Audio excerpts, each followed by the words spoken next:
एक बार एक वैज्ञानिक ने एक टिड्डे को पकड़ा और उसे अपनी आवाज पर छलांग लगाना सिखाया। वैज्ञानिक टिड्डे से कहता, कूदो। टिड्डा उसकी आवाज सुनते ही जोर से छलांग लगा देता। अब वो वैज्ञानिक था तो प्रयोग करना तो बनता ही था। उन्होंने टिड्डे की छलांग पर प्रयोग किया। वैज्ञानिक ने उसकी एक टांग तोड़ दी और फिर बोला, कूदो। अब टिड्डे की छलांग की दूरी कम हो गई। वैज्ञानिक ने उसकी दूसरी टांग तोड़ दी और फिर बोला, कूदो। टिड्डे की छलांग और कम हो गई। अब तोड़ी गई उसकी तीसरी टांग।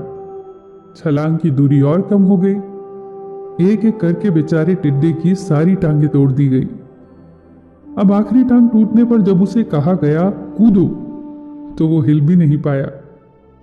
अब वैज्ञानिक ने अपना निष्कर्ष अपनी डायरी में लिखा। जानते हो उसने क्या लिखा? जब टिड्डे की एक टांग तोड़ी गई तो वो थोड़ा बहरा हो गया। जब उसकी दूसरी टांग तोड़ी गई तो वो और बहरा हो गया।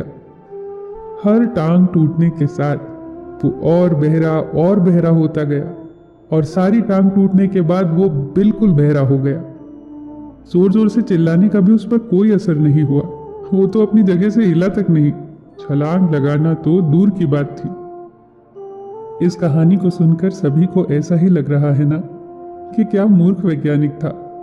इतनी सीधी सी बात उसे समझ नहीं आई। क्या कुछ लोग ये भी सोच रहे होंगे कि ये तो किसी बच्चे को भी पता है कि टिड्डे की छलांग उसकी टांग टूटने की वजह से कम होती जा रही थी, ना कि वो बहरा हो गया था। पर दोस्तों, हम सभी जीवन में कई बार ऐसे ही मूर्ख बन जाते हैं। कई बार जीवन में दो घटनाएं एक साथ ऐसे घटती हैं कि उनका एक दूसरे से कोई संबंध होता ही नहीं, फिर भी ऐसा लगता है कि गहरा संबंध है। कभी कभी दिखता कुछ और है, हमें समझ कुछ और आता है और वास्तव में होता कुछ और है। इसीलिए अगर पछताना नहीं है तो जीवन में जल्दबाजी में कोई निर्णय न ले। हमेशा समझबूझ का इस्तेमाल करें, सावधानी बरतें, नतीजे सोच विचार कर ही निकालें। दोस्तों, आपको ये छोटी छोटी कहानियाँ और उनकी सीख कैसी लग रही है, हमें कमेंट सेक्शन में ज़रूर बताइएगा। आप अपने सुझाव भी लिखिए जिससे हम और बेहतर करने की कोशिश करें।